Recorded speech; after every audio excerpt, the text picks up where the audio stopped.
Bismillahirrahmanirrahim. Alhamdulillahi rabbil alamin.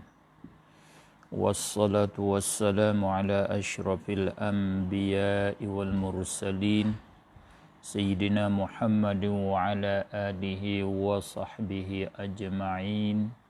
Subhanaka la ilma lana illa ma 'allamtana innaka antal alimul hakim.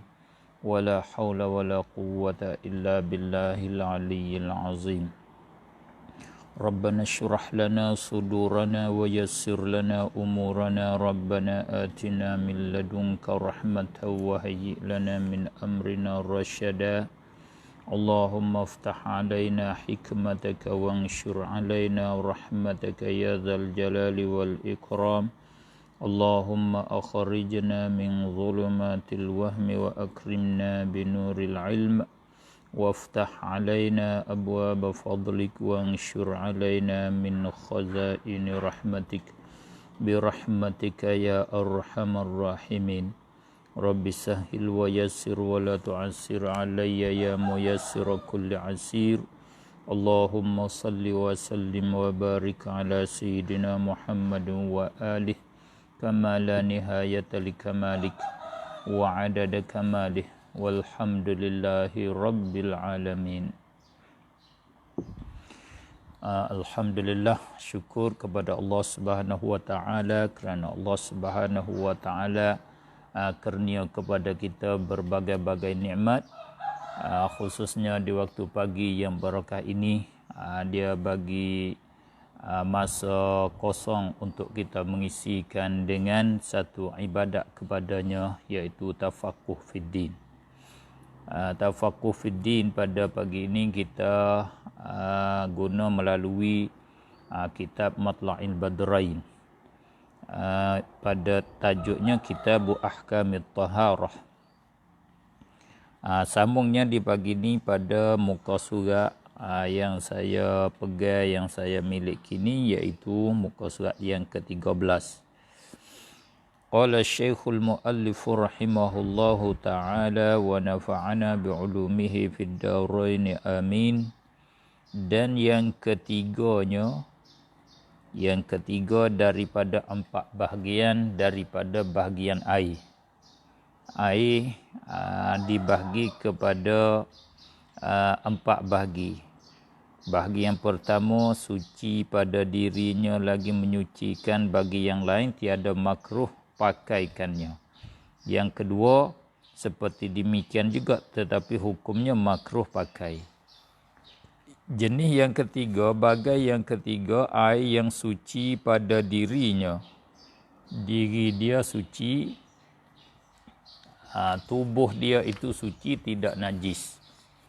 Dengan maknanya, sekiranya kalau kita tanggung dia buat sembahyang, kita bersentuh dengan dia, tak payah kita membersihkan. Kita tanggung buat sembahyang kita sah. Bila kita bersentuh dengan dia, tak payah kita basuh, tak wajib kita basuh ketika kita nak beribadat yang berhajat kepada suci daripada najis.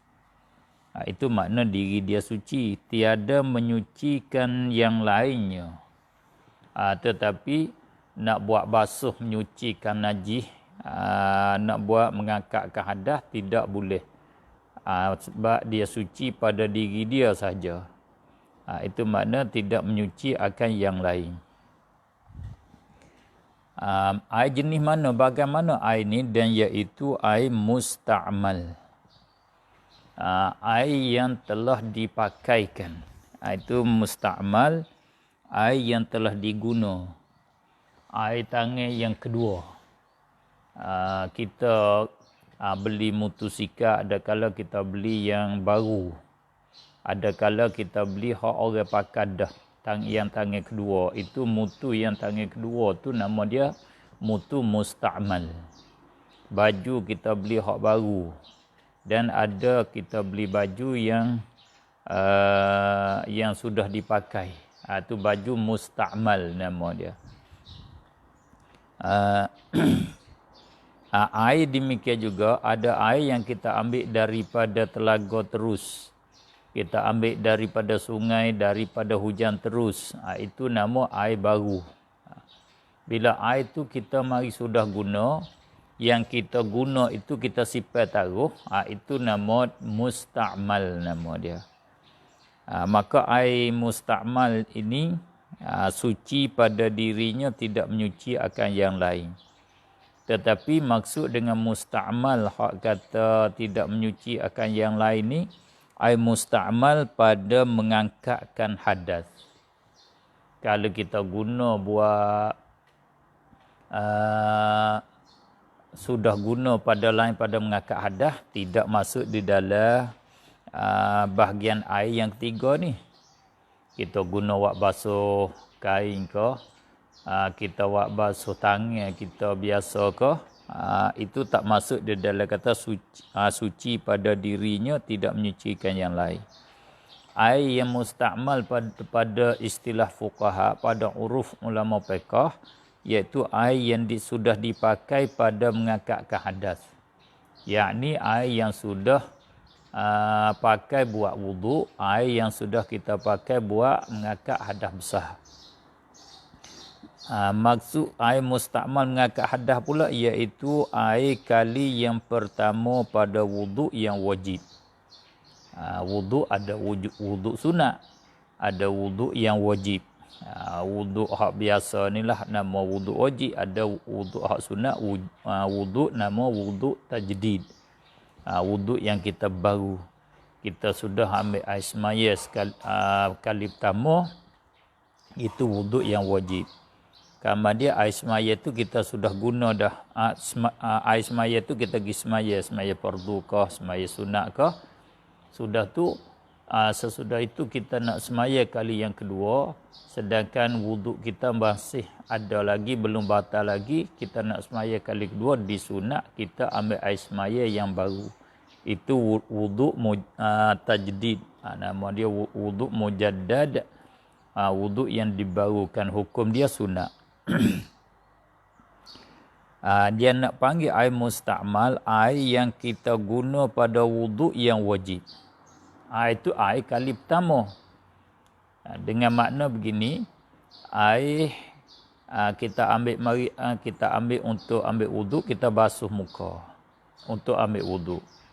Bila air yang sentuh dengan muka, kemudian dia ada lilih dia bercerai daripada muka, kita sipir taruh, kita tadah, kita sipir air hak sentuh dengan muka, kita ambil wuduk tu, hak kali pertama tu, itu nama musta'mal nama dia.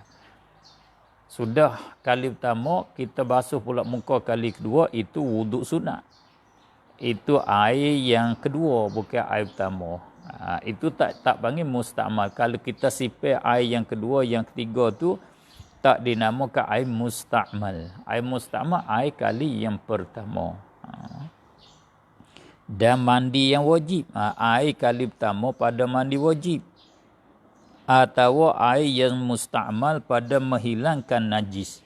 Air hak kita sudah pakai buat basuh kain kita kena najis. Kaki kita kena najis, katakanlah. Tetapi syarat, jika tiada berubah, air hak kita sipir kain kita, yang kita basuh najis kain kita tu, kita tadah taruh, sipir taruh. Syaratnya air itu suci, syarat air itu tidak berubah dan tiada bertambah pada timbangannya. Kalau air belum daripada kita nak basuh tu, kita timbang, ataupun kita suka 1 liter, kita timbang 1 kilo, 1 kilo. Kemudian sudah kita basuh tu, ketika kita basuh, kita tadah, kita sipir di bawah. Kemudian air yang sudah guna hak kita tadah tu tidak berubah dan tidak bertambah timbangannya. Kata air ni musta'mal, kemudian daripada bercerainya daripada barang, daripada tempat yang ada ia. Sudah terbit daripada kain kita, sudah bercerai daripada muka kita, hak kita ambil wuduk. Air tu semasa dia tak bercerai, air tu semasa dia duduk mengalir di atas muka kita, air semasa duduk di kain hak kita basuh, semasa tu tak panggil musta'mal. Bila dia bercerai baru nama musta'mal. Air hak bertitik lah mudahnya. Air hak bertitik terbit daripada tempat hak dia ada padanya. Sebab tu orang-orang tua kita bila dia nak ambil air semaya, dia nak basuh muka tu, dia kata jaga takut air bertitik masuk di dalam timur. Air tu bertitik masuk di dalam telaga semula. Dia jaga takut air musta'mal tu masuk di dalam air sebati, masuk di dalam air timur. Kata air hak menghilangkan najis ni jadi musta'mal, suci pada diri dia, tidak menyuci yang lain. Ada beberapa syarat. Syaratnya tiada berubah dan syarat tiada bertambah. Syaratnya bercerai daripada tempat hak dia ada padanya, kemudian daripada kata tak bertambah tu, kemudian daripada dikira-kirakan qadar mengisak yang dibasuhnya. Kena kira katalah sebelum daripada kita nak basuh tu air sekilo. Sudah keluar daripada sudah basuh tu, air tu kira-kira dengan isak lekat di kain berapa gram. 1 gram. Air hak terbit ni 9 gram. Tu nama tidak bertambah. Kalau kata air hak kita suka mula-mula tu 1 kilo, kemudian sudah bercerai tu daripada kain 1 kilo juga. Kira dengan hisap dengan kain hak lekat di kain tu 1 gram lagi, jadi 1 kilo 1 gram, itu makna bertambah.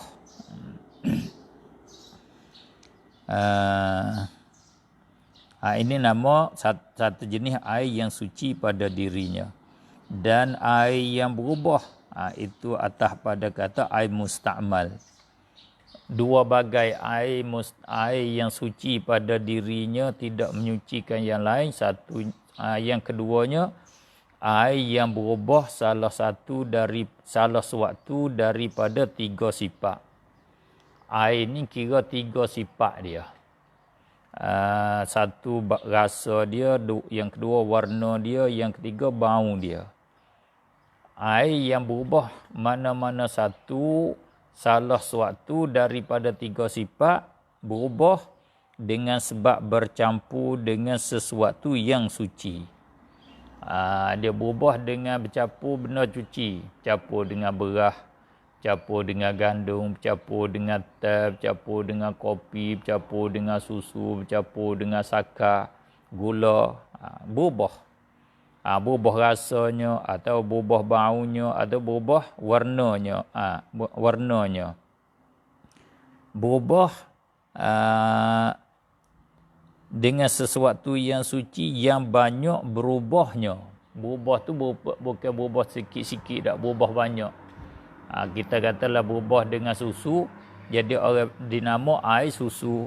Berubah banyak yang menegah itlaq nama air atasnya, atas air yang berubah tu. Nak panggil itlaq, nak panggil air mutlak tak boleh dah. Nak kata air betul-betul tak boleh. Itu makna menegah itlaq nama air, yakni menegahkan dinamo dengan air mutlak. Nak nama air betul-betul, air saja tak boleh. Kena panggil air gula, air susu, air kopi, air teh, air beras. Ni air gandum, ni air sabun. Ini air klorin. Katalah berubah sebagai berubah, tak boleh nak panggil air mutlak. Sama ada berubah pada hissi, berubah yang dapat dengan pencederaan. Berubah sungguh, berubah pada zahir, berubah baunya, boleh kita ciumkan, boleh kita hidu, boleh kita cium dengan hidung, boleh kita rasa dengan lidah, boleh kita kecap dengan lidah, boleh tengok dengan mata. Itu berubah pada hissi. Atau pada takdir, pada kira-kira, pada buat andaian. Zahir tak ada, Kita cium tidak bau berubahnya. Kita tengok tak ada berubah. Kita rasa tak ada berubah. Tapi kalau buat andaian kira-kira dia berubah juga. Itu nama air itu suci pada dirinya, tidak menyuci akan yang lain. Bagaimana air yang berubah pada takdir? Seperti campur dengan air sesuatu yang menyamai akan dia akan air. Bercampur dengan air itu oleh benda yang sama dengan air pada sifat air.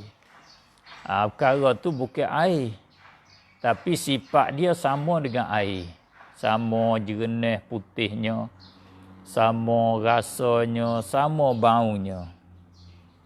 Perkara apa tu hak macam tu, seperti air mawar, air wangi, panggil air wangi yang hilang baunya. Air bunga mawar dia bau wangi, bau sedap, seperti minyak wangi lah. Tapi bila lama-lama dia sudah habis bau, dia masih dipanggil air mawar. Bila habis bau, dia sama sifat dengan air. Dia beza dengan airnya, dia ada bau saja. Bau dia wangi, warna dia tu sama dengan air. Rasa dia pun bila habis dah tu rasa seperti air. Hilang baunya dan rasanya dan warnanya. Karena dia air mawar yang hilang tiga sifat ni, dia bercampur dengan air. Bila bercampur dengan air, tak ada nyata berubah pada zahir. Sebab dia sama sifat.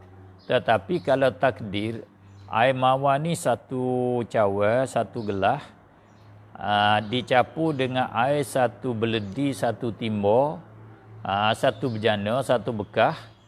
Kalau kata air bunga mawar ni masih ada bau dia, masih ada warna dia, masih ada color dia tu, masih ada rasa dia, tentulah berubah. Nama berubah pada takdir, kira-kira saja. Zahir tak berubah. Atau kalaulah kata air mawar ni 5 titik saja masuk di dalam air satu timba, satu beledi. Kalau kita kira kata kalau ada warna, rasa, bau, itu tidak berubah. Nama tidak berubah. Tak berubah pada takdir. Zahir tetap tak berubah.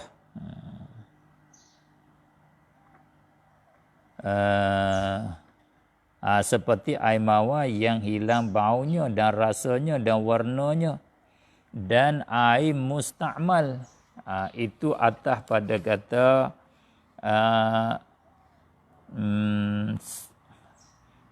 campur dengan dia suatu yang menyamai. Atas ada suatu yang menyamai. Seperti campur dengan dia dengan air musta'mal. Itu takdir kalanya.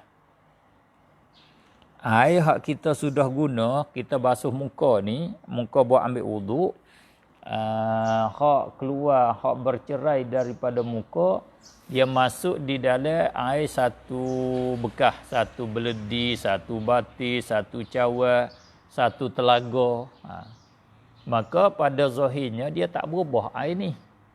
Sebab air musta'mal, air biasa ni, bila kita sudah guna, nama dia air tu musta'mal. Bila dia bercampur dengan air biasa pula, sama, tak nampak.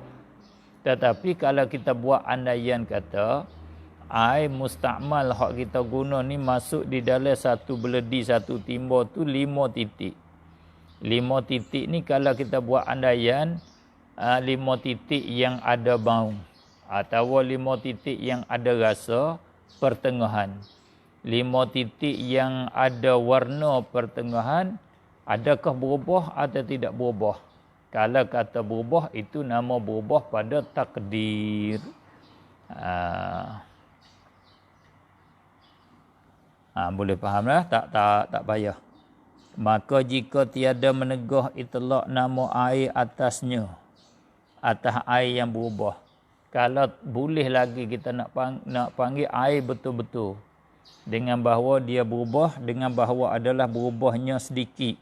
Dengan sesuatu yang suci atau dengan yang menyamai akan air pada segala sifatnya. Dia berubah sikit saja. Masuk gula sepertiga sudu besar misalnya. Masuk gula sikit di dalam air 1 batir. Kalau berubah gak, bobo rasa manis. Tak rasa manis sangat. Bobo rasa saja. Jatuh setitik air bau di dalam air steamboat. Ada hawa-hawa bau dia, tak bau kuat sangat. Tu berubah sikit. Boleh lagi nak panggil air betul-betul. Dan ditakdirkan menyalahi. Air hak sama warna tu kalau kita takdir kata tak sama. Air bau tadi dia habis bau. Kita bubuh kata dia ada bau. Padahal tiada mengubah akan dia. Kalau kita takdir kata menyalahi tak berubah. Maka tiada ditanggalkan sucinya suci air lagi menyucikan yang lain. Tak ditanggal, tidak dicabut, tidak dibuangkan sifat tahuriyah dia bahasa Arab. Sifat suci lagi menyuci akan yang lain. Yakni boleh kita nak buat ambil wuduk, boleh kita nak menghilangkan najis dengan dia dan boleh kita nak mengangkat hadas besar dengan dia kalau berubah sedikit. Itu maksud. Maka keluar dengan kata bercampur dengan sesuatu yang suci, keluar yang bercampur dengan sesuatu yang suci yang mujawir, yang mujawir baginya bagi air.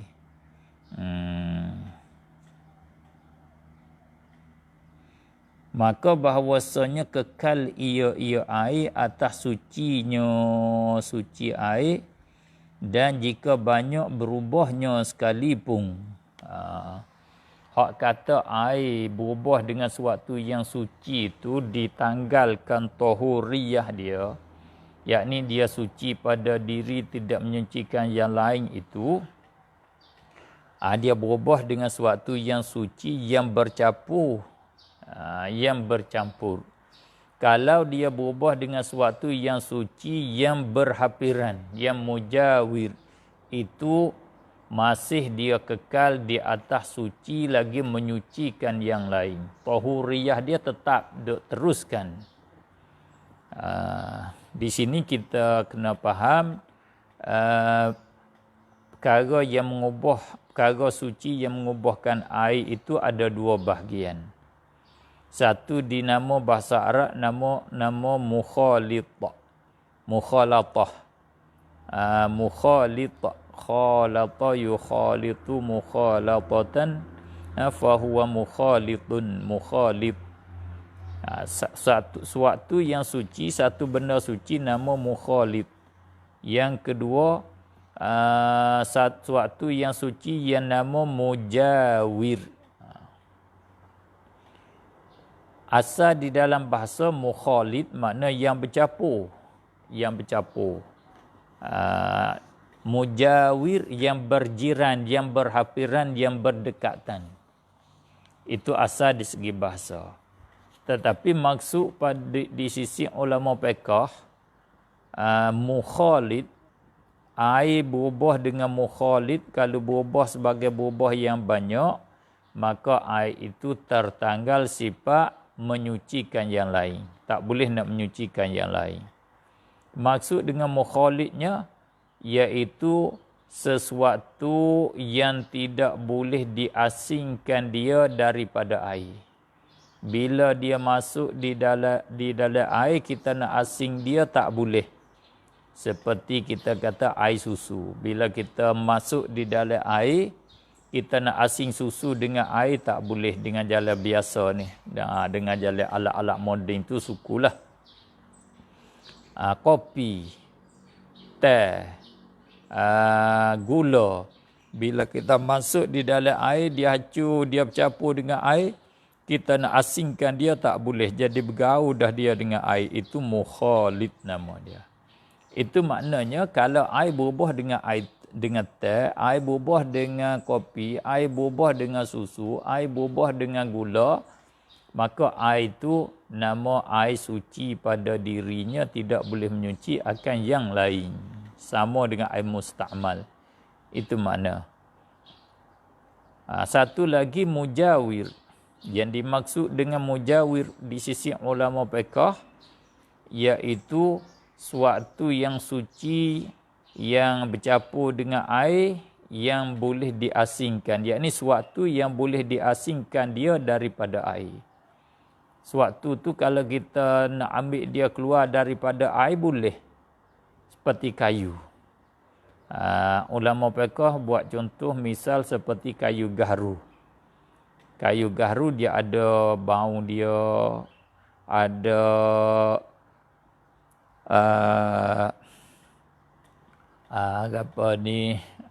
mana sifat bau dia yang wangi ataupun warna dia yang hitam, terah dia tu. Dia bila dia masuk di dalam air tu berubah bau gahru. Kayu gahru kita nak asing daripada air boleh. Maka nama kayu gahru itu mujawir. Air berubah dengan jatuh kayu gahru di dalamnya tidak tertanggal daripadanya sifat menyucikan yang lain. Dengan mana air itu masih lagi bersih pada dirinya, tidak najis. Dan air itu pula boleh menyucikan yang lain. Boleh nak buat basuh najis, mengangkat hadas dengan dia. Kena faham dua. Mukhalid dengan mujawir. Itu maksud kata keluar dengan kata bercampur dengan sesuatu yang suci. Keluar yang bercampur. Oleh air yang bercampur dengan sesuatu yang suci yang mujawir. Yang mujawir baginya bagi air. Maka bahawasanya yang campur dengan sesuatu yang suci yang mujawir kekal ia atas sucinya dan jika banyak berubahnya sekalipun. Dan demikian lagi air yang berubah dengan bercampur sesuatu yang tiada terkaya air, yakni yang tiada boleh tak boleh nak terasing air, tak boleh air nak lari daripada suatu. Tak apa juga. Demikian lagi yakni seperti sesuatu seperti air yang berubah dengan sebab bercampur dengan sesuatu yang suci yang mujawir. Serupa dengan tu juga pada pihak kekal di atas sucinya lagi pula menyucikan yang lain. Kena dobik tambah sikit lah. Tadi kata keluar dengan bercampur dengan sesuatu yang suci yang bercampur dengan sesuatu yang suci yang mujawir baginya, maka bahawasanya air itu kekal ia atas sucinya, yakni kekal ia atas sucinya lagi menyucikan. Gitu juga seperti itu juga air berubah dengan sebab bercampur dengan suatu perkara yang air tak boleh lari daripadanya, yang tidak boleh berlepas diri daripadanya. Seperti tanah. Air berubah dengan tanah, berubah dengan seluk. Bila kita gali telaga borang ke, air itu berubah dengan tanah jadi merah ke, berubah jadi keruh ke, berubah jadi kelabu ke, katakanlah hitam ke. Tapi hitam, kelabu, keruh itu hasil daripada tanah, berubah dengan sebab tanah. Maka air nak lari daripada tempat gali dia daripada tanah tak boleh. Maka air itu walaupun berubah sebagai berubah yang banyak, bau air tanah, rasa air tanah, semua orang panggil air tanah sekalipun, dia masih kekal di atas sucinya lagi menyucikan. Dan kembang yang tumbuh di dalam air jadi color hijau ataupun biru dengan sebab tumbuh kembang tu. Air nak terasing daripada kembang tak boleh. Kerana kembang tu tumbuh di tempat dia. Dan barang yang pada tempat tetapnya, pada tempat tetap air. Benda hak duduk di tempat air tu. Apa daripada kayunya, daripada akar kayu tu. Dan lalunya, barang yang ada pada tempat lalu air. Air lalu melalui dia berubah. Air nak lari daripada dia tak boleh, dia duduk tempat lalu air. dan yang berubah dengan panjang masa diamnya dia air. Tak apa juga air kita taruh dalam jebu botol tu, dalam timba, dalam tepaya, lama-lama dia ada bau busuk. Kumer ke, kalau kaji sains tu kumer, bau berubah. Sekali pun tak apa. Berubah dengan sebab lama diam dia. Bukan dengan bercampur dengan yang lain. Habis bahagian yang ketiga. Dan yang keempatnya air yang mutanajis. Iaitu air yang jatuh najis padanya. Ini fiqh kita Syafi'i. Air yang jatuh najis di dalamnya, maka air itu nama air mutanajis. Air yang kena najis. Air yang tipe najis di dalamnya. Sama ada berubah atau tiada. Air itu berubah tak berubah, najis itu hilang tak hilang di dalam tu, maka tetap air itu nama mutanajis. Tapi syaratnya pada hal kurang daripada 2 qalah. Air tak sampai 2 qalah, tak sampai 200 10 liter atau 210 liter lah. Ya, lebih kurang. Air sikit. Air tak sampai 2 qalah, bila jatuh najis di dalamnya, maka air itu mutanajis. Kita katakanlah air satu beledi, satu timba. Jatuh najis tahit cicak. Cicak berak di dalamnya, maka air itu tetap jadi mutanajis. Ini kata air yang jatuh najis padanya dinamakan air mutanajis jikalau adalah najis itu menajiskan air. Kalau najis itu najis yang ulama hukum ataupun yang agama kata najis ni menajis akan air, makna menajiskan air, menjadikan air itu mutanajis. Buat jadi air itu nama air mutanajis. Bersalahan ni muqabil. Bersalahan jika najis yang tiada menajiskan dia ke air. Ada di sana najis juga. Air kena najis juga, jatuh najis juga. Tetapi najis itu tidak menajiskan air. Kena air itu tak jadi mutanajis. Lagu mana? Yakni yang diistisnakan dia. Ada najis yang diistisna, yang dikeluarkan, yang dikecualikan, iaitu bangkai. Yang tiada mengalir darahnya ketika dibunuhkan dia atau dibelahkan dia kan binatang tu, kan bangkai itu pada ketika hidupnya. Bangkai tiap-tiap binatang mapuh dengan tidak semelah pada syarak, itu nama bangkai. Tiap-tiap binatang mati, binatang mapuh, lembu mapuh, ayam mapuh, cicak mapuh, kabur mapuh, lipah mapuh, belalai mapuh, kesemuanya. Bila dia mapuh dengan tidak semula pada syarak. Kalau semula pun, tapi syarak tak panggil semula, seperti semula anjing, semula cicak, tak panggil semula pada syarak. Dia mapuh dengan tak semula langsung ataupun mapuh dengan semula, tapi pada syarak tak panggil semula. Binatang mapuh itu dinamakan bangkai. Maka bangkai ni dia ada 2. Ada masa hidup dia, kalau kita semula dia, kalau kita potong anggota dia, kalau kita bunuh dia dengan cara meluka tu tak ada darah. Tak ada darah yang mengalir, darah hak melilih. Yakni darah hak bertitik tak ada.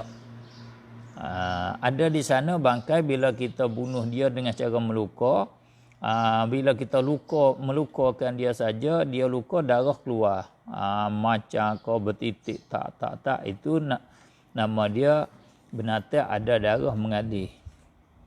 Maka bangkai yang tak ada darah mengalir pada masa hidup dia, kalau kita belah dia, kalau kita bunuh dengan cara meluka dia, dia jatuh di dalam air binatang tu. Maka binatang tu, bangkai itu nama dia najis yang tidak menajiskan air.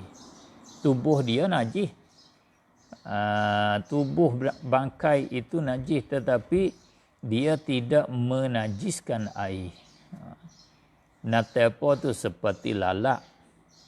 Lalat masa hidup dia, kalau kita tikar dia, kalau kita bunuh dia dengan cara meluka, dia tak ada darah.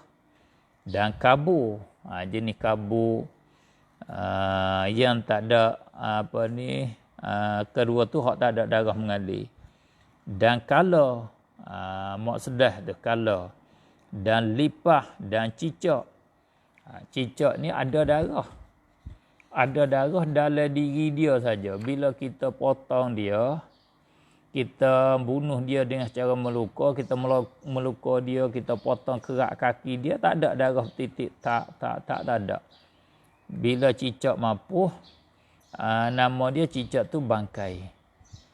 Bila dia jatuh di dalam air yang sedikit tak sampai 2 kolah, dia tidak menajiskan air itu. Dan seumpamanya, ini pun syarat jikalau tiada dicampurkan padanya pada air. Kalau tak campur, kalau tak tahu, kata-kata cicak boleh 3 ekor, ambil tahu di dalam air setimba, hak tu tak boleh juga. Dia jatuh sendiri. Misalnya lipah masuk mapuh di dalam tepaya kita, semut banyak-banyak, beribu-ribu ekor mati di dalam menisai kita, di dalam menisai madu, mati di dalam air banyak, itu tidak menajiskan. Lagi pula dan tiada mengubahkan air. Kalau bangkai itu mengubah, jadi najis juga. Cicak jatuh 10 ekor, taruh boleh 2 hari, hacur tubuh dia, bau busuk. Kalau dia jatuh selalu, kita buang selalu, dia tidak mengubah. Kalau dia jatuh, kita taruh tubuh dia hacur, sudah bau air, berubah air, itu najis juga. Itu syarat bangkai yang tiada mengalir darah ataupun suatu yang tidak menajiskan air, itu syaratnya dia tidak mengubahkan air, lagi pula tidak sengaja, tidak sengelai, tidak usaha campurkan dia ke dalam air. Itu 2 syarat. Demikian lagi, yakni seperti seperti najis yang tiada menajiskan, ataupun seperti bangkai yang tiada mengalir darahnya, najis yang halus, najis yang la'i, najis yang sulit, ya, tiada dilihat oleh mata yang pertengahan, najis nak tengok tak nampak, jatuh di dalam air bercampur dengan air yang sedikit, itu tak menajiskan. Dan jikalau najis mughallazah sekalipun, najis halus, najis la'i itu, najis mughallazah, najis anjing babi sekalipun, tidak menajiskan air. Maka sekaliannya tiada menajiskan sesuatu yang cair dan air. Laguana seperti debu. Debu jalan raya, debu biasa ni, debu tu najis, bercampur dengan air. Maka debu kita tengok, nak tengok dengan mata tak boleh, dengan mata kasar tak nampak. Maka bila air bercampur dengan debu, walau debu najis mughallazah sekalipun, dimaafkan, tidak menajiskan air. Atau 2 kolah, air itu 2 kolah dan lebih, padahal berubah, maka najis ia. Air kalau tak sampai 2 kolah jatuh najis, sama ada berubah tak berubah, najis mata-mata. Kalau air 2 kolah jatuh najis, tilik. Jika dia berubah, air itu mutanajis. Kalau tak berubah, tak apa. Habis kat situ, kita terus sedikit lagi sampai pada pasal dia. Dan qadar 2 kolah itu 500 ritil Baghdad. Timbangan Baghdad dia panggil ritil pada masa dulu. Kita sekarang timbangan kita sekarang kita panggil kilo. Kilo alat timbang tu. Maka dia timbang hak masa Baghdad duk merintah, dia guna ritil dia panggil satu ritil, dua ritil. Satu ratal, dua ratal dia panggil. Ritil boleh, ratal boleh, ratlun, ritlun. 500 kalau timbang itu 500 ritil Baghdad. Maka dhabitnya pada tempat yang 4 persegi, 1 zirah serobok, 1 hasta dan tambah lagi 1/4. 1 di dalam 4 hasta tu. Dalam 1 hasta tu ambil 1 bahagian. Mudah-mudah kita kata 1 hasta tu dia 4 tapak tangan kita buka-buka sikit, cara buka pertengahan. 1 hasta 1 robok, iaitu sehasta, kamar dia pula tambah 1 tapak tangan dengan cara jari kita buka pertengahan. Itulah nama dia 1 hasta serobok. Dengan zirah anak Adam, dengan serta anak Adam.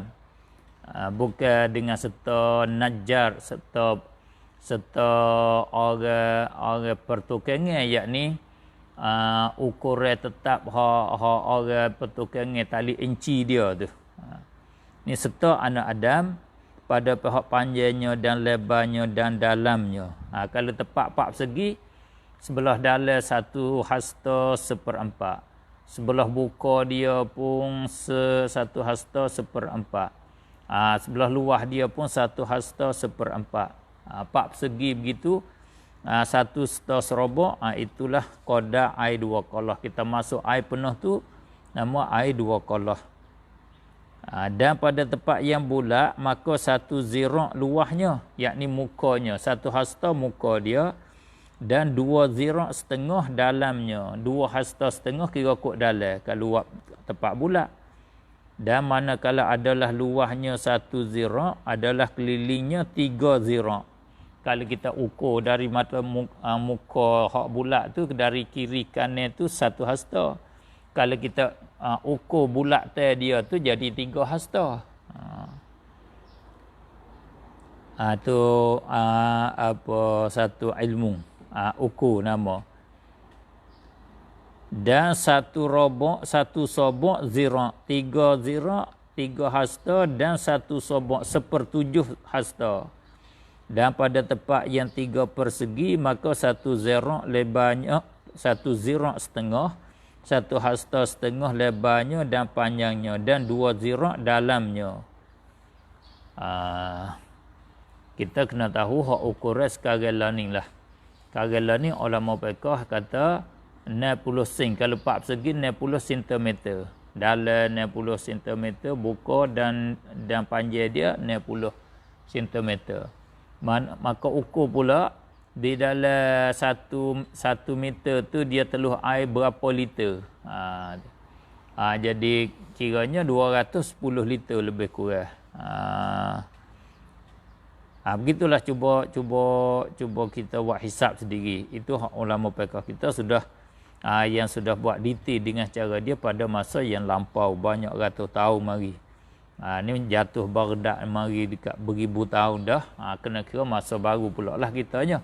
Ukuran baru, sukat baru pula. Wallahu subhanahu wa ta'ala a'lam. Faslun fi zikri syai'in minal a'yanil mutanajjisah.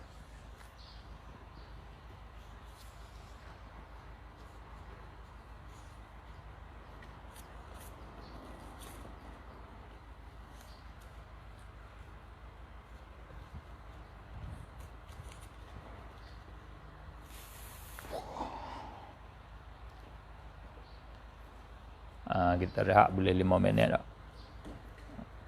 Kemudian kita sambung kepada syuzu.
Bismillahirrahmanirrahim. Alhamdulillahirabbil alamin.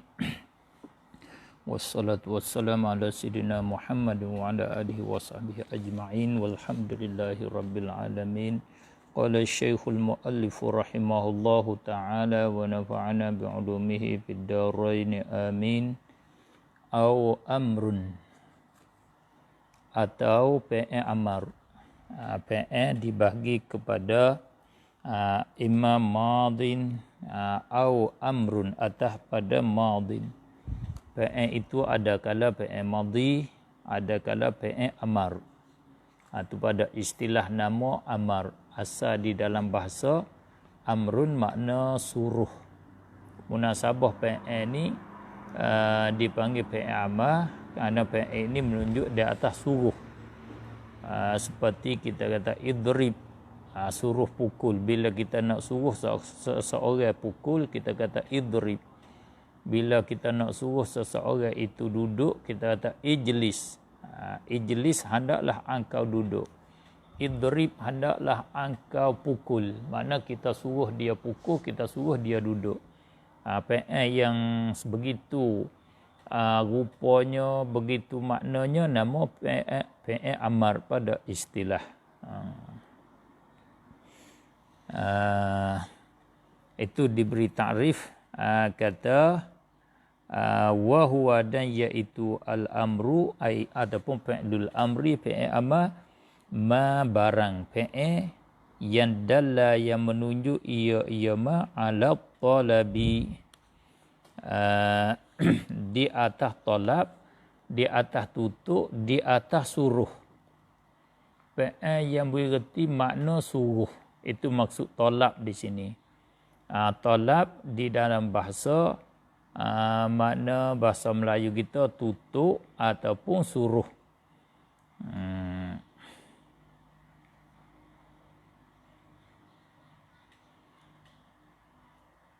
Ma'a qabuliya ilmu khatabah, serta terima akan ya mufrad muannah mukhatabah. Ya mukhatabah iaitu ya yang erti dia seorang perempuan yang kita bercakap dengan dia.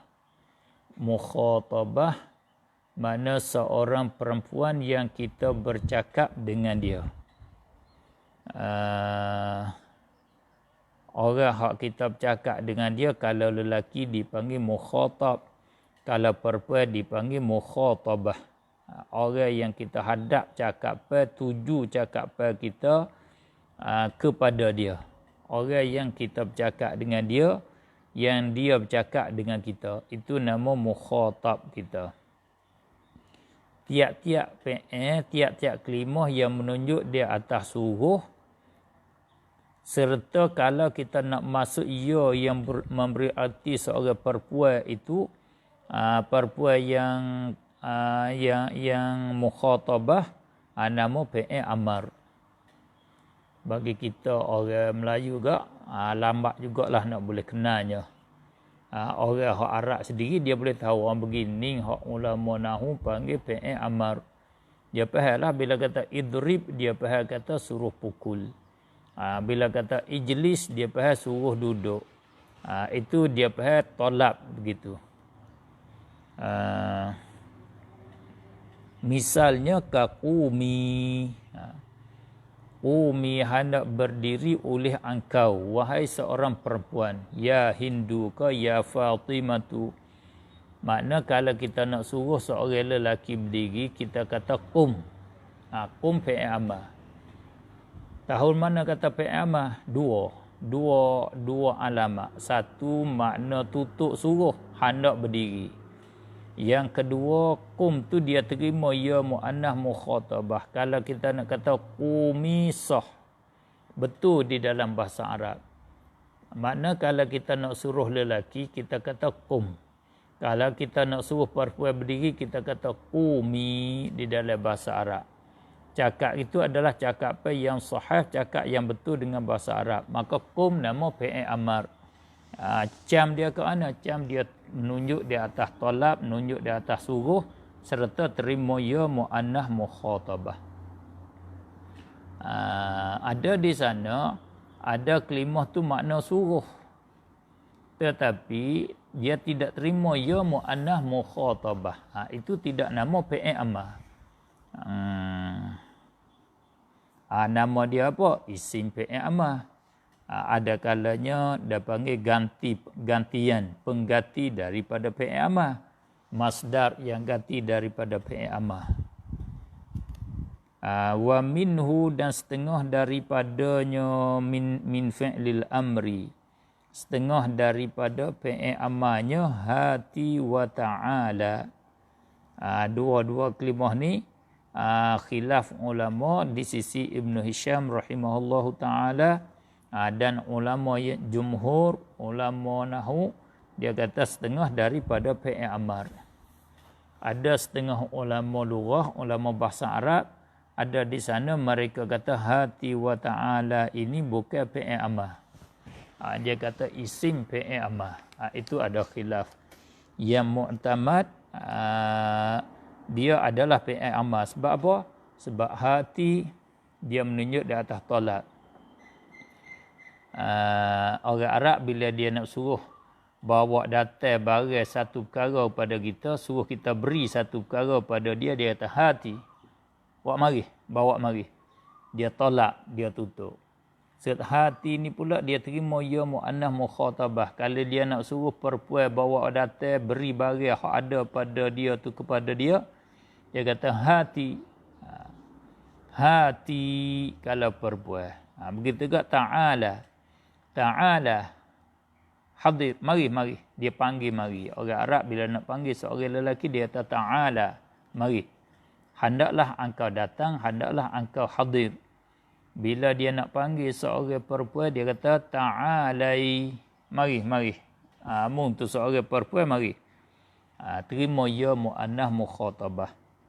Tapi hak cakap biasa, cakap luar, cakap amiah nama dia, cakap kapung, dia kata ta'ali. Kalau budak jantan dia nak panggil orang jantan, orang lelaki dia kata ta'ala. Kalau dia nak panggil perempuan seperti kita duk belajar ke, ustaz, doktor, dia nak panggil pelajar perempuan, dia kata ta'ali. Dia lam itu dia kasrahkan. Itu cakap amiah, cakap kampung, cakap biasa.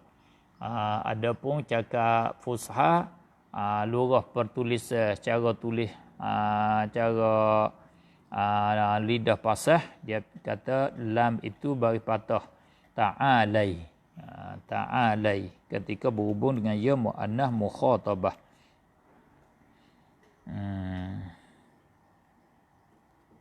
Dia panggil fi'il amar hak jamid. Hati dia tidak ada madhi dia. Ta'ala dia tidak ada madhi dia, tidak ada mudhari' dia. Kena maknanya dua bahagian. Ada fi'il amar, fi'il amar itu fi'il amar mutasarrif. Fi'il amar yang terima tasrif seperti idrib, seperti ijlis, seperti qumi itu fi'il amar mutasarrif. Ada fi'il amar yang jamid, hati wa ta'ala. Au mudhari'un, atau fi'il mudhari' atas pada madin. Fi'il ada tiga bahagian. Ada kala madhi, ada kala fi'il amar, ada kala fi'il mudhari'. Asal bahasa mudhari' isim fa'il daripada mudhara'ah. Dhara'a yudhari'u mudhara'atan fahuwa mudhari'. Mudhara'ah dengan makna musyabahah. Oleh itu makna di segi bahasa fi'il mudhari', fi'il yang menyerupai. Fi'il madhi, fi'il telah lepas, telah lalu, telah lampau. Fi'il amar, fi'il menunjuk di atas talab, suruh, tutup. Fi'il mudhari', fi'il yang menyerupai. Sebab apa ulama menamakan fi'il madhi dengan fi'il madhi? Sebab fi'il itu menunjuk di atas perbuatan yang telah lepas. Fi'il amar dinamakan dengan fi'il amar kerana fi'il itu pengertian dia, makna dia ni tutup, suruh.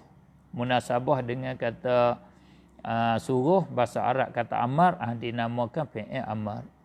Fi'il mudhari' dinamakan dengan fi'il mudhari' kerana fi'il ini dia serupa dengan isim. Oleh kerana dia serupa dengan isim, dia fi'il, tetapi bentuk dia dia panggil apa ni, style dia, dia serupa dengan isim. Satu serupa pada pihak baris-baris dan sukun dia, harakat dan sakanat dia. Cuba kita tengok, kita kata yadribu, sama bentuk dia, baris dia serupa dengan dharibun, dengan isim fa'il. Sama. Dharibun yadrib. Tengok sama. Jalisun yajlis. Yang kedua sama pada pihak ibham. Fi'il mudhari' dia ibham, ihtimam makna sekarang, ihtimam makna lagi akan datang. Maka isim ibham, kalau kita kata dharibun, ihtima, dharib yang mukul itu Zaid, kau yang memukul Umar, kau yang memukul Bakar, kau yang memukul, boleh jadi. Dia ihtima bila kata ma'un air telaga boleh jadi, air sungai boleh jadi, air ini boleh jadi, air sana boleh jadi, air itu ihtimal. Itu nama ibham. Fi'il mudhari' ada ibham padanya. Isim ada ibham. Bila fi'il mudhari' ada ibham, sama dengan isim. Harakat dan sakanat isim. Bila fi'il ada serupa dengan harakat baris mati dia, nama serupa dengan isim fi'il tu. Dan juga isim ada padanya dia terima taksis. Boleh nak khususkan, asal ibham dia boleh ditaksiskan. Maka fi'il mudhari' sama juga. Dia ibham ihtimam makna sekarang, ihtimam makna lagi akan datang. Bila ditaksiskan dengan sin dan saufa, bila kata sayaqulu, itu makna lagi akan. Saufa ta'lamun, lagi akan mengetahui oleh kamu. Bila kata saufa, taksis fi'il mudhari' ditentu dengan makna istiqbal. Bila masuk nun taukid, ditentu makna istiqbal. Wala in sa'altahum man khalaqas samawati wal arda la yaqulunna Allah. Demi sungguhnya jika engkau soal, jika engkau tanya akan mereka itu kufar, man khalaqas samawati wal arda, siapakah menjadikan segala langit dan bumi, la yaqulunna Allah, tentu mereka akan jawab, akan berkata menjadikan langit bumi itu Allah, yang menciptakan langit bumi Allah. Maka la yaqulunna mana lagi akan, seperti di firman di ayat yang lain, fasayaqulunallah, maka lagi akan mereka berkata. Sebab itulah dengan ayat ini kita tak boleh nak kata orang kafir dia mengaku iktiraf, dia beriman dengan Allah sebagai Allah itu Rabb.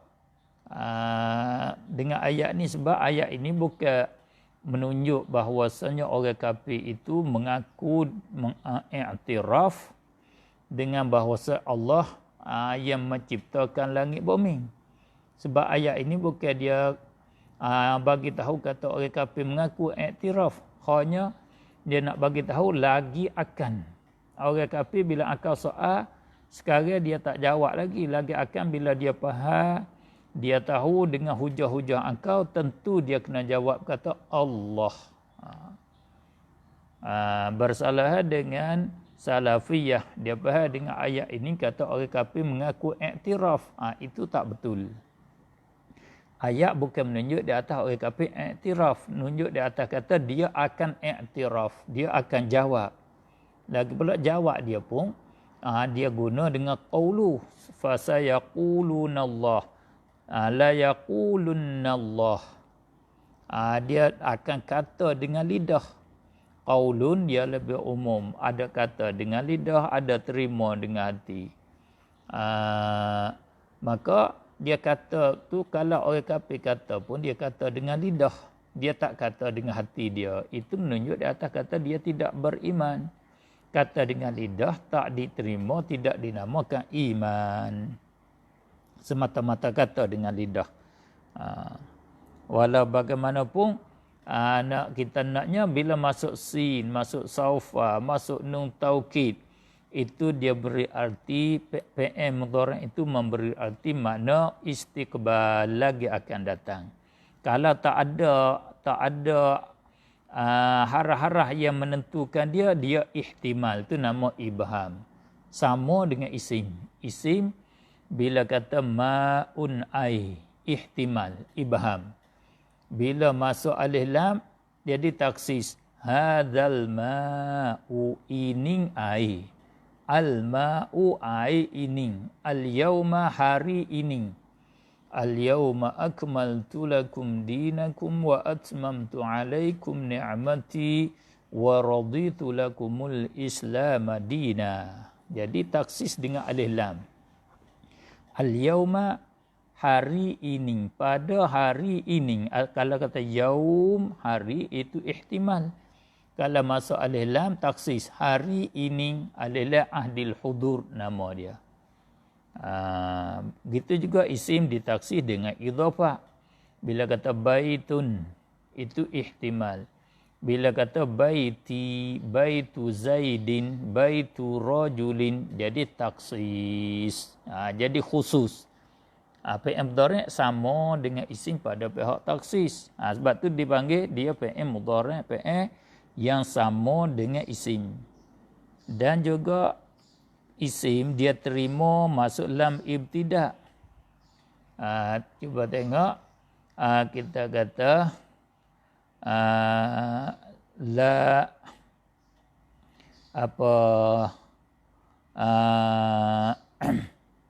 inna zaidan laqaim, sesungguhnya Zaid seorang yang berdiri. Kata laqaim masuk lam ibtida'. Begitu juga fi'il mudhari' dia terima lam ibtida'.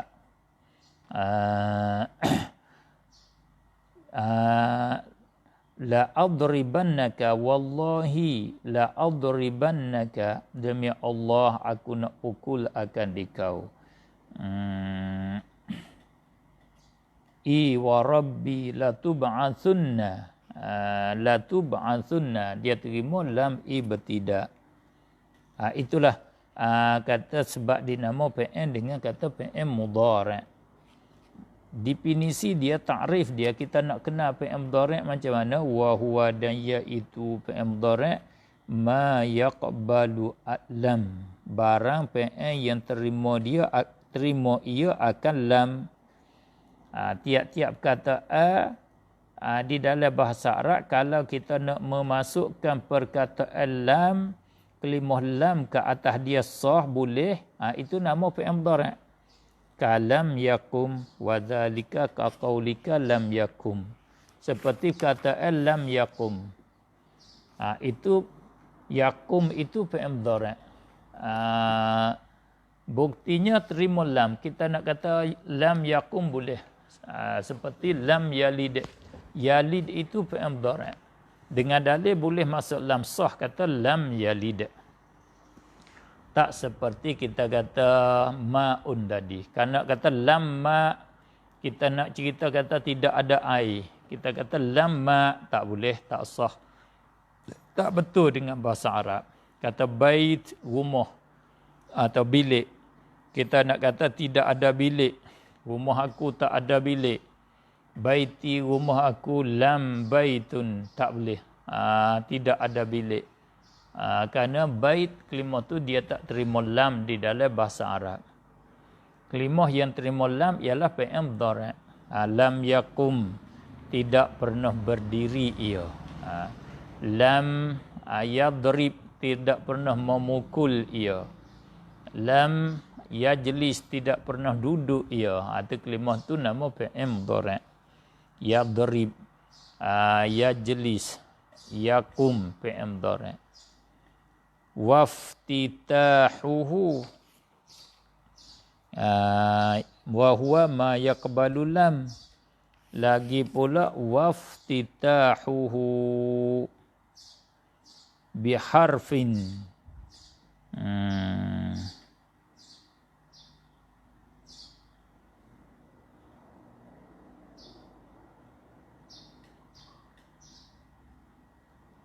Ni nak i'rab dia macam mana? Waftitahuhu biharfin.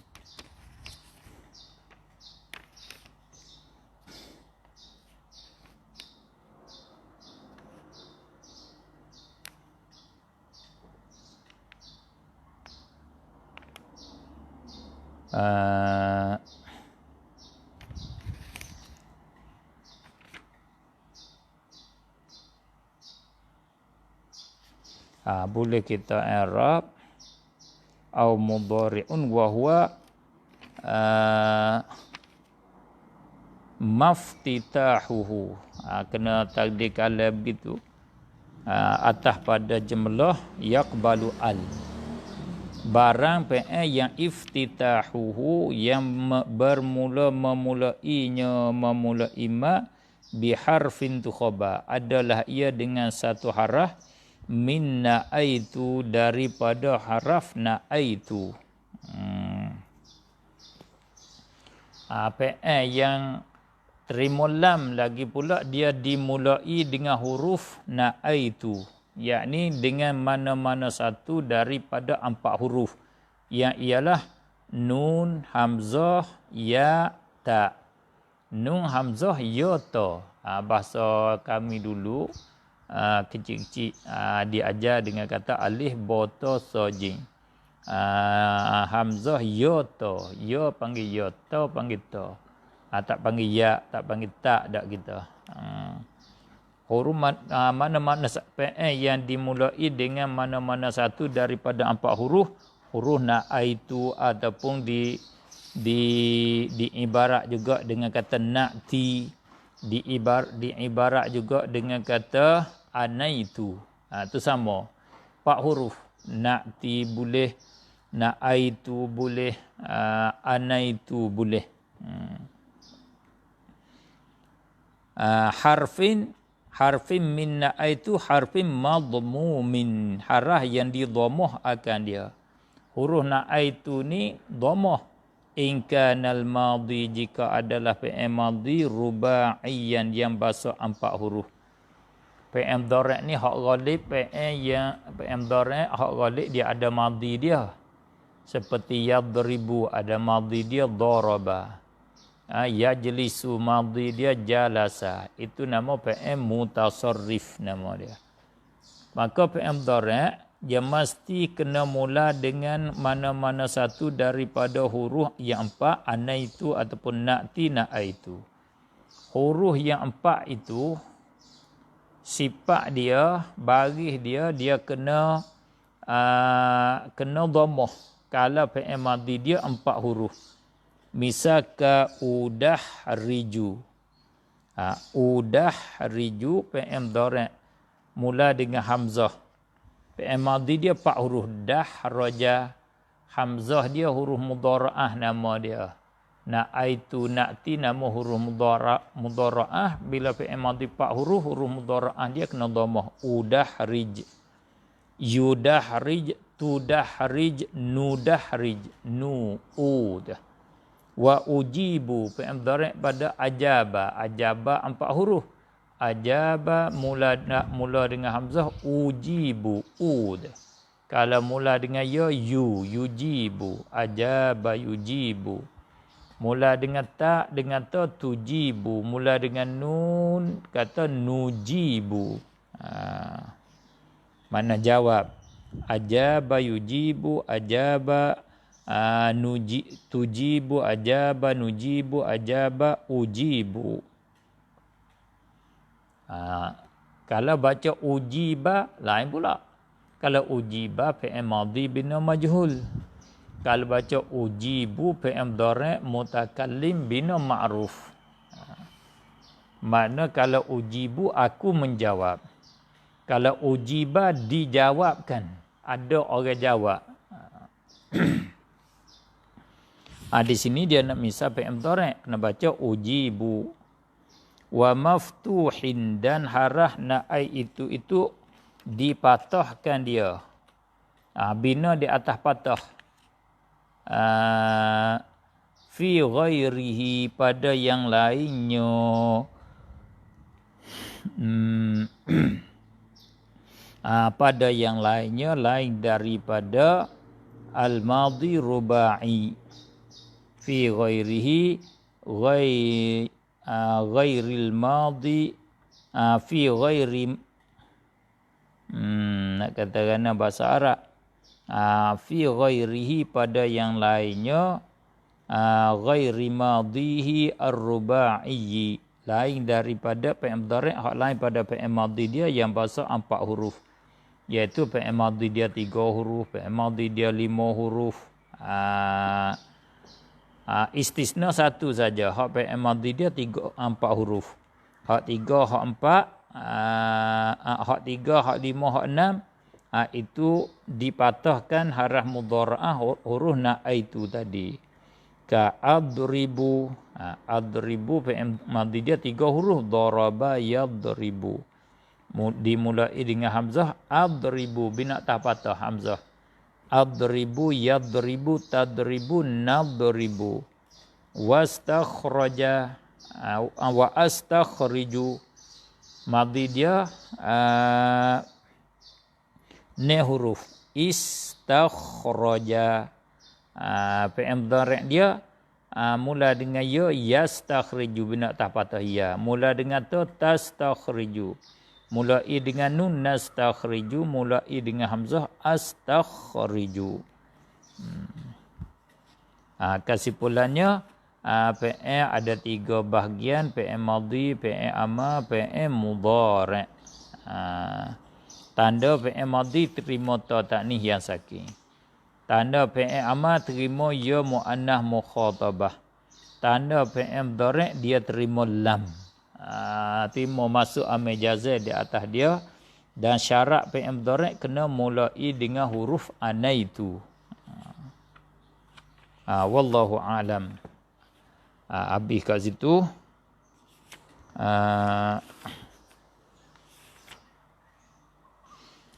Baik, sambung mata lagi.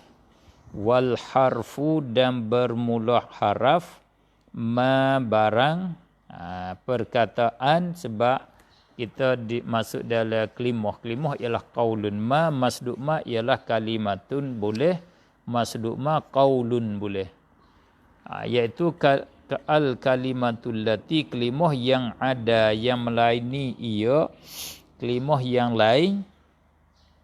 Zalika, yang melaini akan demikian itu, zalikal mazkur minal ismi wal fi'li, daripada isim dan fi'il. Harah ni kelimah hak lain pada isim dengan fi'il, nama dia haraf lah. Munasabah haraf di dalam bahasa makna tepi. Dia duduk kat bira, kat tepi. Bila isim dengan fi'il ni dia duduk kat tengah dah. Dialah jadi pokoknya, jadi asas di dalam kalam, di dalam cakapan Arab. Harah ni sebagai tambahan, sebagai untuk mari buat campur saja, buat sambungan saja. Dia duduk kat tepi, kira dinamakan dia haraf.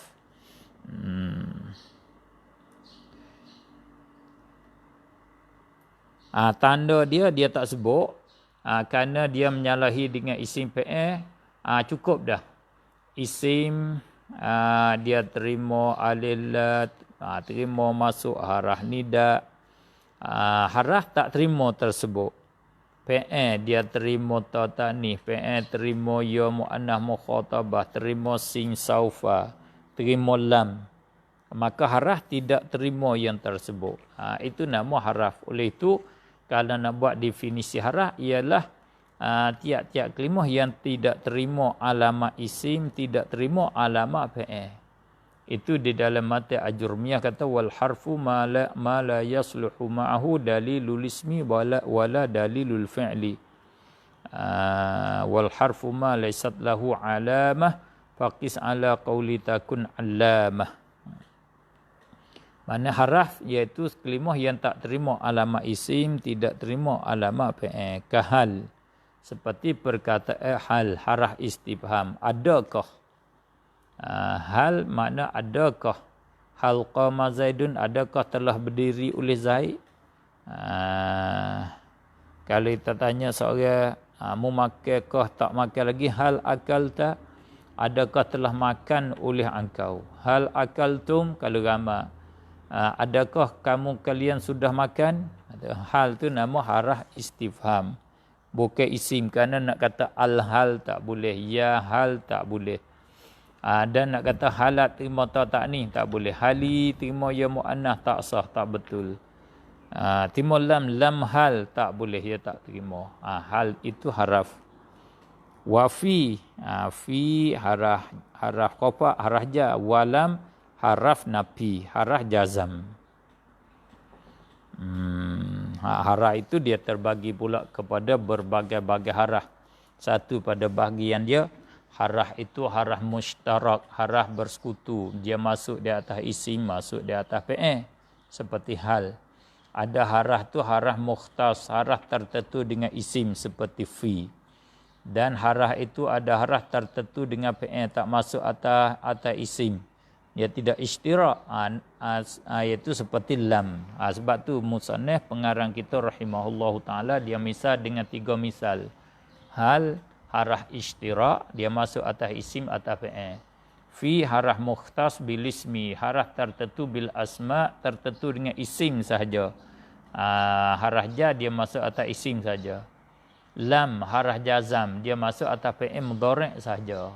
Dia tak masuk di atas isim. Nama haraf mukhtas bil af'al, tertentu dengan segala fi'il. Lam yalid wa lam yulad wa lam yakul lahu kufuwan ahad. Kalau kita dengar kata lam, tentulah selepas dia tu fi'il tentulah dah.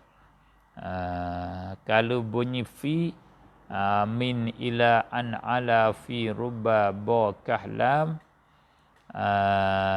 kita dengar gitu, haraf ja dia tertentu dengan isim sahaja. Selepas dia tentu isim. Sebab tu dijadikan setengah daripada alamat isim itu terima masuk haraf ja, terima haraf ja, terima haraf khafa.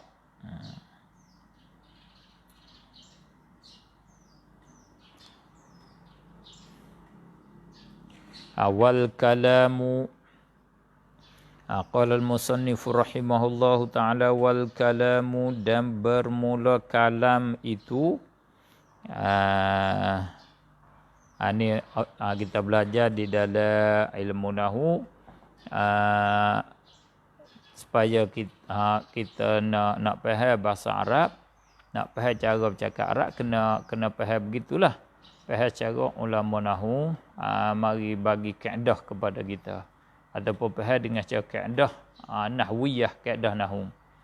Alif lam pada al-kalam dinama alif lam ahdi. Ahdi alif lam hak maklum. Ataupun boleh panggil juga kata alif lam ganti daripada mudhafun ilaih. Dia panggil alif lam ahdi zihni. Boleh panggil alif lam ganti daripada mudhafun ilaih. Bermula kalam itu kalam yang maklum, kalam yang ma'ruf di sisi ulama nahu. Atau boleh kata al-kalam ay asal kalamuna, kalamun nuhati. Bermula kalam di sisi ulama nahu. Bila buat mudhafun ilaih ganti alif lam, kalam itu kalam yang termaklum di sisi ulama nahu. Itu maksud. Bukan kalam di segi bahasa. Kalam di sisi ulama nahu ialah qaulun mufidun maqsud. Itu definisi kalam. Hak ulama nahu panggil kalam. Kalam itu tersusun daripada 3 kalimah isim fi'il haraf. Kalam, maksud kalam di sisi ulama nahunya iaitu satu perkataan yang mufid. Satu perkataan yang memberi faedah.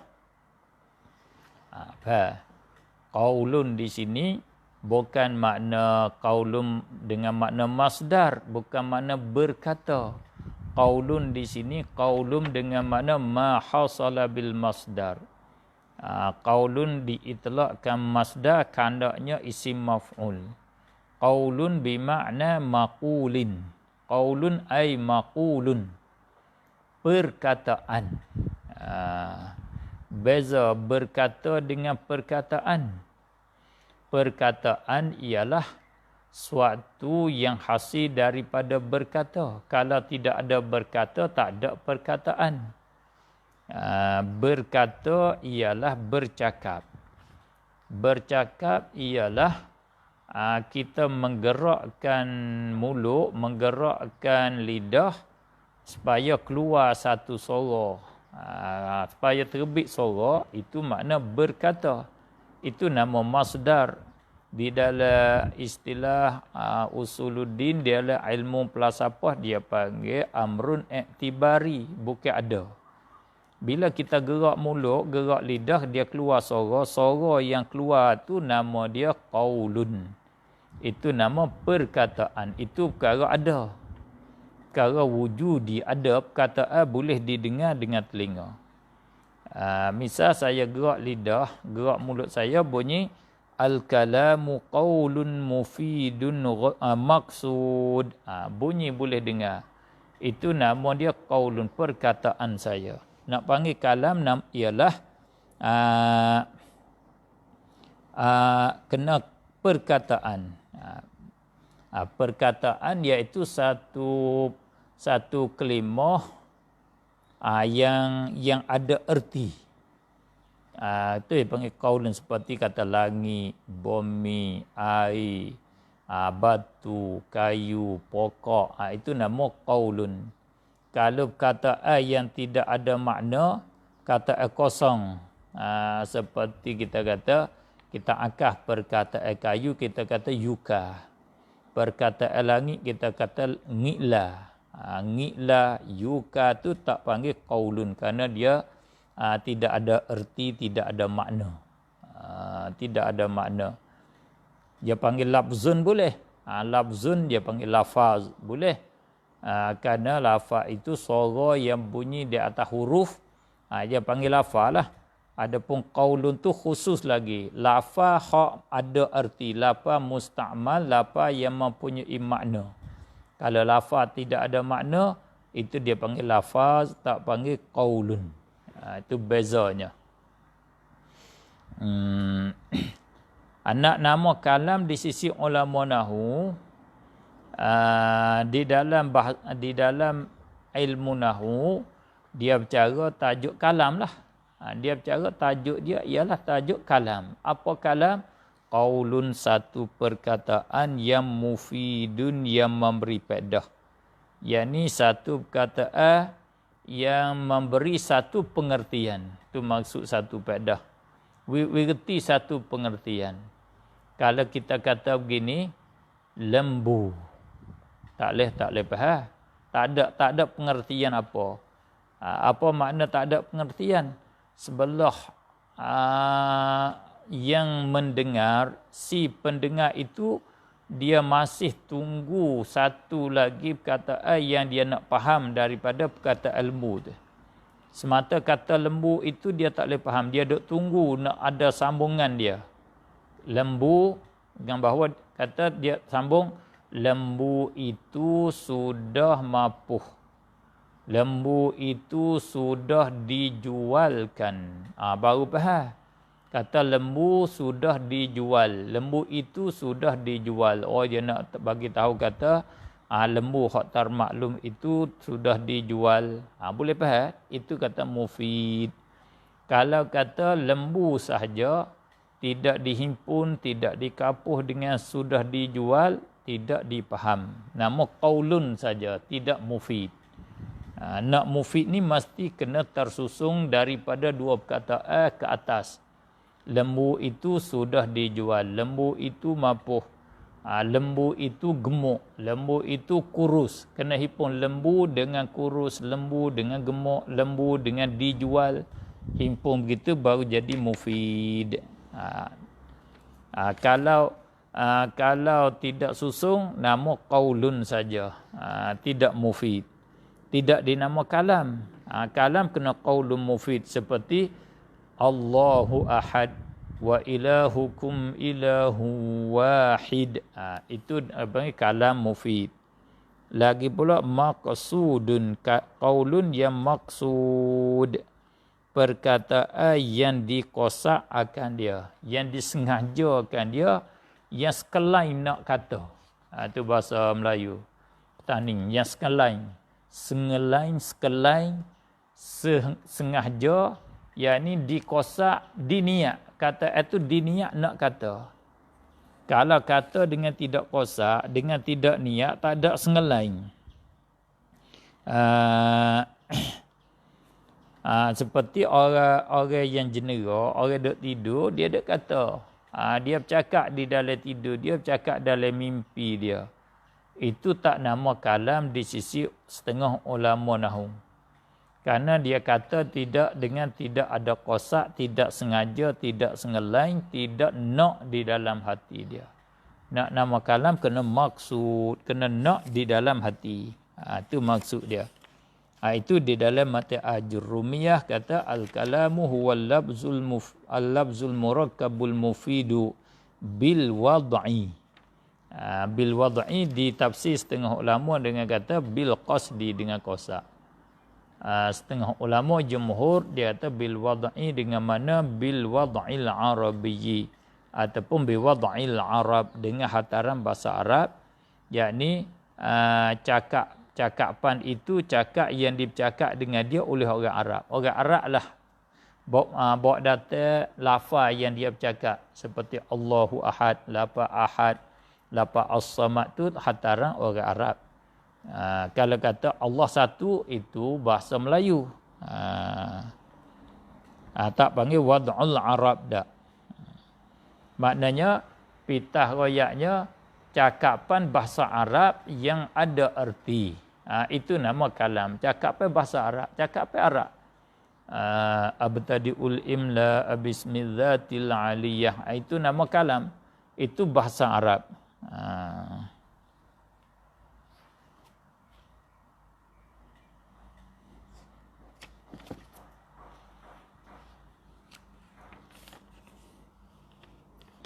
Wa huwa dan ia kalam tu. Wa huwa dan ia kalam hak kata qaulun mufidun maksud. Pula kalam itu ada khabarun. Satu, terbahagi kalam ada kalam khabar, dia panggil kalam khabari. Wa talabun dan kalam talab, nama kalam yang bahasa tutup. Wa insya'un dan kalam insya'. Kalam nama kalam insya'i. Maknanya maksudnya apa? Kalam itu terbahagi kepada 3 bahagian. Seperti kelimah jugalah. Kelimah terbahagi kepada 3, isim, fi'il, harah. Kalam terbagi kepada 3, ada kalam khabari, ada kalam talabi, ada kalam insya'i. Ini boleh kita buat bahagi bahasa Melayu kita pun sama. Ataupun kita kena pegu, kena buat muqabalah, buat banding dengan bahasa Melayu. Atau dengan kata lain, di dalam bahasa Melayu kita yang manakah hak dinama di dalam ilmu nahu, di dalam ilmu balaghah sama sini, kat sini. Yang panggil kalam talabi, yang panggil kalam khabari, yang dipanggil dengan kalam insya'i. Hak kita Melayu duk bercakap hari-hari ni, kalau kita bercakap begini, aku nak pergi kepada pasar. Itu nama kalam. Kalam apa tu? Kalau di dalam ilmu nahwu atau di dalam ilmu balaghah. Nama kalam khabari ke, kalam talabi ke, kalam insya'i. Kalau kita tak boleh kenal, tak boleh tahu, hak kita duk bercakap hari-hari ni, kita tak boleh nak buat banding ataupun nak mari mesamakan dengan kaedah nahwu ni.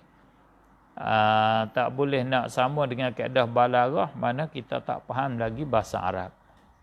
Faham kita tu tak kemah lagi. Kita kena boleh faham hak kita bercakap. Kalau tak boleh faham pada istilah pun makna kita faham. Alhamdulillah kita bercakap Melayu kita faham. Kalau kata aku nak pergi pada pasar, itu kita cerita. Masuk dalam kalam khabari. Kalau kita kata begini, kamu mesti kena pergi ke pasar gini. Hendaklah kamu pergi, mesti kamu pergi. Itu nama tolak, tutup, suruh. Suruh tu pula ada kala dia panggil suruh buat. Itu dia panggil amar. Hendaklah kamu berdiri. Ada kala suruh tu suruh dengan secara jangan buat, larang. Nama dia nahi, jangan berdiri, jangan duduk, jangan pergi, jangan tidur. Ada kala tutup faham, nak faham. Mundur buat apa weh? Kamu duduk di mana sekarang? Ini benda apa? Ini nama apa? Itu nama kalam soal istifham bahasa Arab panggil. Sebab tu bila kata talab, masuk di bawah talab itu fi'il amar, fi'il nahi, fi'il istifham. Ada kalam istifham. Amma yatasaalun, daripada apakah duk tanya menanya oleh mereka itu. Amma, daripada apakah? Itu soal.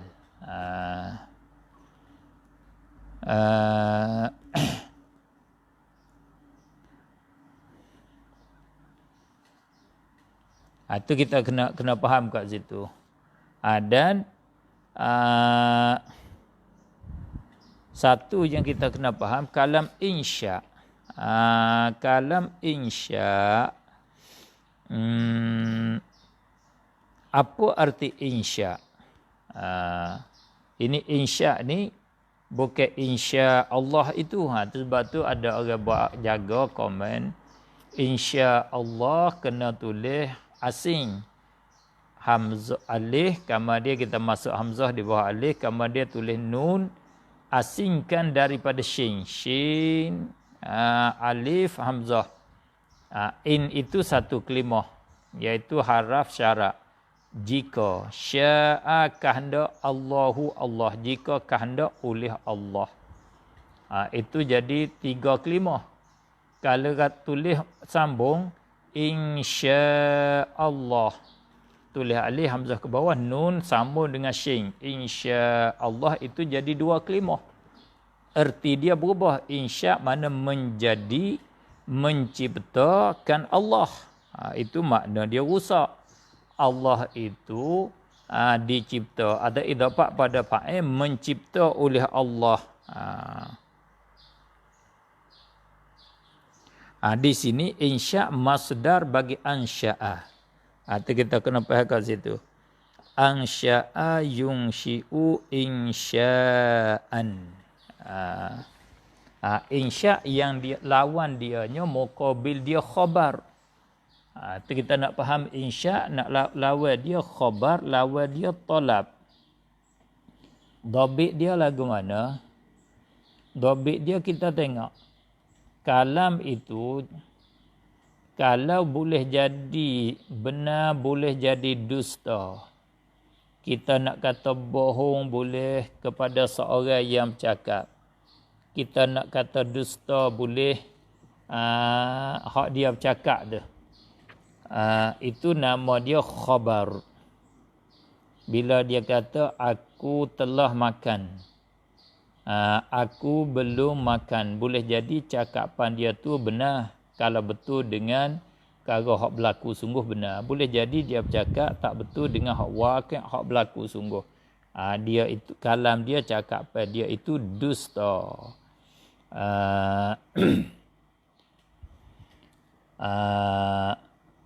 Itu nama dia apa? Nama dia kalam khabar. Itu nama cerita. Aku sudah makan ataupun aku nak pergi kepada pasar. Aku nak membeli. Itu nama kalam khabari. Kalau kalam itu tidak ihtimal, tak bukan percakapan dia tu boleh jadi dusta, boleh jadi benar. Seperti dia kata, dia suruh kita, hendaklah engkau berdiri, bangun berdiri. Hendaklah engkau duduk. Cakapan itu tak boleh nak kata si yang bercakap itu kazib yang dusta. Si yang bercakap itu sadiq yang benar. Tak panggil seorang itu bercakap benar, seorang itu bercakap dusta. Itu dia tak nama kalam khabari. Termasuk dua. Wa emanya talab, wa emanya dia panggil kalam talabi, wa emanya kalam insya'i. Maka nak beza kat mana talabi dengan insya'? Talabi dengan insya' dia tilik kepada makna dia. Kalau makna lafaz dia bercakap tu tak berlaku lagi. Sekarang hak dia masa dia bercakap tu tak berlaku lagi. Nama dia talab. Hendaklah engkau berdiri. Sekarang masa dia kata tu seorang tu tak berdiri lagi. Nama dia talab. Hendaklah engkau duduk. Nama dia talab. Masa dia kata hendaklah engkau duduk, dia belum duduk lagi. Kalau serentak, masa dia kata dengan makna dia tu, ada lafaz dengan ada makna tu serentak. Sekali lalu dah masa tu lah. Itu nama insya'. Aku nikah akan dikau, aku kahwin akan dikau, akan pinangan engkau Fatimah binti Yusuf dengan mas kahwinnya 60,000 kop. Masa dia kata begitu, masa itulah dia mengkahwinkan. Serentak adanya lafaz aku nikah, dan di masa tu jugalah hasilnya pernikahan. Itu nama insya'. Aku jual kepada engkau, aku jual akan ini barang kepada engkau. Masa dia kata aku jual, semasa itulah dia jualnya. Lafaz masa tu dan berlaku jual pun masa tu. Itu nama dia insya', nama dia. Sebelah balik orang terima pula kata qabiltu nikahaha, aku terima akan nikahnya. Ala zalik, ngikut di atas demikian itu mah kahwin. Qabiltu nikahaha ataupun qabiltu nikaha, aku terima akan nikahan itu. Dia kata begitu qabiltu itu bukan dia nak cerita, hanya lafaz qabiltu itu dia berlafaz serta dia terima di masa dia berlafaz itu. Aku terima nikah. Itu nama insya', nama dia. Kalam tidak keluar daripada tiga tu. Ada kala khabar, ada kalanya talab, ada kala insya'.